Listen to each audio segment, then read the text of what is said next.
थक गए हैं जीवन में, हार गए हैं जीवन में, परेशान हो गए हैं जीवन में, कुछ भी प्राप्त नहीं कर पा रहे हैं। ऐसा लग रहा है जैसे कि मेरे लिए सारे दरवाजे बंद हो गए, सब बेगाने हो गए हैं, सब मुंह फेरने लगे हैं, रिलेशनशिप टूट रहा है और पैसा तो कहीं से आ ही नहीं रहा। कलयुग में इच्छा पूर्ति करनी है तो माँ बगलामुखी की शरण में जाए। आज जो सरल सा प्रयोग बता रही हूँ उन भाई बहनों के लिए है जिनके ऊपर परेशानियां पत्थर पहाड़ बनकर गिरी है, मदद के लिए कोई नहीं है, रास्ता कहीं से नजर नहीं आ रहा, कोई उपाय आप पर काम नहीं कर रहा। आप कहाँ थे और कहाँ पहुंच गए, स्टेटस गिरता जा रहा है, पैसे की कमी सताते जा रही है, मान सम्मान कम हो रहा है, जीवन में आपदाएं भर गई है, परेशानियां और विपदाएं भर गई है, समझ में नहीं आ रहा क्या करे क्या ना करे, हार गए, थक गए, परेशान हो गए, तब चलो माँ बगलामुखी की शरण में चलते हैं। कहते हैं कलयुग में हनुमान जी की, काल भैरव की और माँ बगलामुखी की आराधना विशेष करके लाभदायक होती है और ये तुरंत काम करती है, तुरंत। इस कलयुग में इच्छा पूर्ति के लिए सबसे उत्तम दरबार माँ बगलामुखी है। आज जो उपाय बताने जा रही हूँ एक चमत्कार है। मेरा बताया यह सरल सा उपाय आप तब करेंगे जब आप कर्ज में डूबे हुए होंगे, आप तब करेंगे जब पैसों की कमी बहुत ज्यादा सताने लगी हो, आप तब करेंगे जब इच्छाएं बड़ी बड़ी हो लेकिन पूर्ण होने की साधन कहीं से नजर ना आए, कहीं से कोई जरा सी मदद आपके लिए नहीं कर रहा हो, हर दरवाजा आपके लिए बंद हो गया हो। कर्ज बहुत खराब चीज है। इस कलयुग में अगर कर्ज के चक्कर में पड़ गए आप तो समझो शनि राहु केतु सबने मिलकर अपने चंगुल में फंसा ही लिया आपको, जिससे कोई नहीं निकाल सकता। केवल हनुमान जी और माँ बगलामुखी, ये दो नाम मैं अभी लेना चाहूंगी जो आपको कर्ज से पूर्ण रूप से मुक्त कर सकता है। क्योंकि शनि महाराज है, यूं ही किसी से नहीं डरते, है ना। शनि महाराज यूं ही नहीं डरते, सब शनि देव से डरते हैं, लेकिन शनि देव डरते हैं माँ बगलामुखी से, हनुमान जी से। आज अगर आपका दुकान बिजनेस व्यापार नहीं चल रहा है, धन की कमी तो हुई है, ग्राहकों की ऐसी कमी हुई है कि दुकान बैठ गया है, किसी साधारण इंसान के लिए यह बिल्कुल मुमकिन नहीं कि समय समय पर आप अपनी दुकान ही बदल दे, आप अपना बिजनेस ही चेंज कर दे। इतनी पूंजी लगाया, इतना समय बर्बाद किया, इतनी मेहनत की, साल बीत गया लेकिन दुकान जम नहीं पाया। अगर चौराहे पर चौक पर भी दुकान होते हुए, इतना सामान रखते हुए भी, इतनी खूबसूरत दुकान खोलने के बाद भी ग्राहक नहीं आ रहे तो कुछ तो है।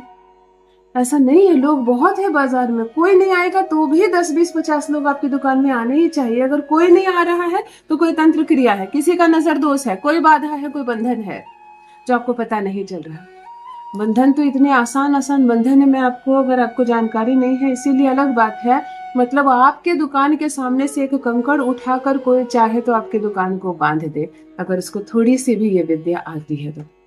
आपके दुकान के किसी कपड़े का एक धागा लेकर भी वहां गांठ बांध दे तो आपकी दुकान में कोई नहीं चढ़ेगा। मैंने अपने गुरु से ऐसी ऐसी चीजें सीखी हैं जिसका प्रयोग मैं नहीं करती हूँ, ना करना चाहती हूँ, ना करूंगी, समय आने पर जरूर करूंगी। ऐसी आवश्यकता पड़ी किसी के कल्याण के लिए, अन्यथा कोई आवश्यकता नहीं। 2 रोटी में पेट भर जाता है, एक छोटे से आशियाने में आराम से जीवन गुजर जाए, नहीं ख्वाहिश है संसार भर के हीरे और स्वर्ण मिल जाए मुझे। जो विद्या मैंने सीखी है उस विद्या के आधार पर आपको कह रही हूँ, ये गुप्त विद्याएं बहुत शक्तिशाली होती है। हाथ में जल लेकर किसी के नाम से अगर प्रयोग कर दो और छीट दो उस पर, तो वो पागलों के समान हो जाता है, उसकी सारी बुद्धि भ्रष्ट हो जाती है। वो आपके दरवाजे पर बैठा मिलेगा 24 घंटे नौकरों की तरह, वो आपके दरवाजे पर अपना घर बार संसार छोड़ देगा। ऐसी ऐसी विद्याएं हैं। तो अगर आपको ऐसा लगता है कि मेरे जीवन को भी किसी ने बांध दिया है, गांठ बांध दिया है, पत्थरों से बांध दिया है, मुझ पर भी किसी ने खिलाया पिलाया कर दिया है, मेरी दुकान नहीं चलती, बिजनेस व्यापार नहीं चलता, नौकरी बार बार छूट जाती है, पैसे कहीं से नहीं आते, समस्याएं जीवन में परेशान कर दी है, दिन प्रतिदिन मैं घटता चला जा रहा हूँ, तब मेरा बताया आज का प्रयोग एक बार जरूर करें। जान लीजिए प्रथम मैं कौन हूँ। नमस्कार मित्रों, मैं हूँ खुशबू सिंह। बहुत स्वागत, बहुत अभिनंदन आप सबका हमारे चैनल एस्ट्रो खुशबू सिंह में। कैसे हैं आप और घर में सब कैसे हैं? मेरे कमेंट सेक्शन में ओम नमः शिवाय लिखना ना भूलें। यही वो मंत्र है जो जीवन को जागृत करता है, यही वो मंत्र है जो आपको खुशियों से भरता है। तो सोते जागते चलते फिरते खाते पीते मैं कहती हूँ जिह्वा पर ओम नमः शिवाय का जप रखा करूंगा। दुर्भाग्य भी सौभाग्य में बदल जाता है, किस्मत ना बदल जाए तो कहिए। जो भी नए भाई बहन चैनल पर पहली बार आए हो, मेरे वीडियो को पहली बार देख रहे हो, मुझसे प्रथम बार मिल रहे हो, चैनल से जुड़िए, सब्सक्राइब कीजिए, मेरे परिवार का हिस्सा बनिए। मैं आपकी बहन हूँ, मैं आपकी दोस्त हूँ, मित्र हूँ, माँ हूँ आपकी, मैं आपकी गुरु हूँ। जिस रिश्ते में आपने मुझे बांधा है, मैं केवल दिशा दिखाने आई हूँ। कोई नंबर जारी नहीं करती, मुझे कोई भी रुपया पैसा भेजने की आवश्यकता नहीं थी। इसके नाम पर कि आप मुझे पैसे भेज दो, यहीं से आपको अमीर बना दूं, नहीं। मैं जो प्रयोग बताऊं उसको प्रेम से, विश्वास से करना। गुरुवार या मंगलवार के दिन का चयन करना। जब तबाह हो जाए जिंदगी तो ये प्रयोग एक बार वैसे भी कर लेना, सब कुछ ठीक हो जाए। गुरुवार से प्रारंभ करके 21 दिनों का संकल्प ले लेना, एक भी दिन बीच में ना छूटे। 21 दिनों में एक भी दिन बीच में ना छूटे।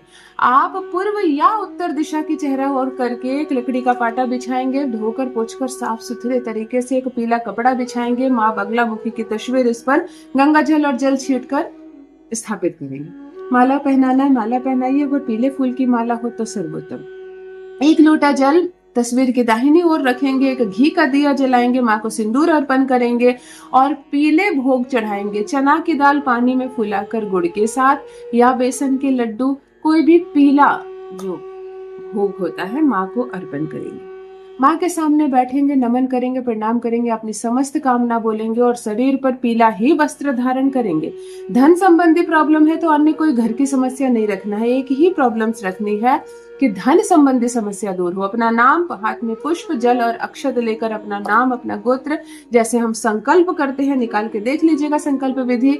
संकल्प कीजिएगा और 21 दिन का संकल्प लीजिएगा कि मैं बगलामुखी चालीसा का पाठ करूंगा मनोकामना पूर्ति हेतु। दुकान में ये प्रयोग ना करें। अगर दुकान के लिए भी कर रहे हैं तो ये प्रयोग घर में करेंगे। आप माँ बगलामुखी का चालीसा 21 दिनों तक लगातार पढ़ेंगे। आज एक बार पढ़ेंगे और जो मैं मंत्र बता रही हूँ इस मंत्र को 108 बार जप करेंगे। कलयुग में सबसे सरल मंत्र है ये। ओम ह्रीं बंगलामुखे नमः, ओम ह्रीं बंगलामुखे नमः, ओम ह्रीं बंगलामुखे नमः। थोड़ा सा जल हाथ में लेकर इस मंत्र को 108 बार जप करेंगे। अपने ऊपर जल छीटेंगे, नमन करेंगे, माथा टेकेंगे और थोड़ी देर दिया शांत होने तक वहीं बैठेंगे। दिया जलते में आप उठकर कहीं नहीं जाएंगे। दिया शांत हो जाए, सब चीजें आप समेट देंगे। यहाँ जो जल रखा है ये संपूर्ण जल आप पिएंगे, संपूर्ण जल आप पिएंगे और फिर पुनः सेम समय पर आप 21 दिनों तक लगातार ये पाठ करेंगे। माँ बगलामुखी के शरण में जाकर तो देखिए कैसे बड़ी बड़ी कामना, प्राण वापस आते देखा है मैंने। धन क्या चीज है, प्राण वापस आते देखा है। जब ना हो गया कि नहीं है ये संसार में, खत्म समझो, उसको मैंने जीवित होते देखा है। आप एक बार जरूर करें, जो थक गए हैं, परेशान हो गए हैं, हार गए हैं, माँ के शरण में जरूर जाके देखें। बहुत शक्ति है, अनंत शक्ति। जपा करो माँ को, वैसे भी नाम लिया करो माँ का, कल्याण होगा। अवश्य करें, अपना अनुभव मेरे साथ अवश्य साझा करें। बहुत बहुत धन्यवाद।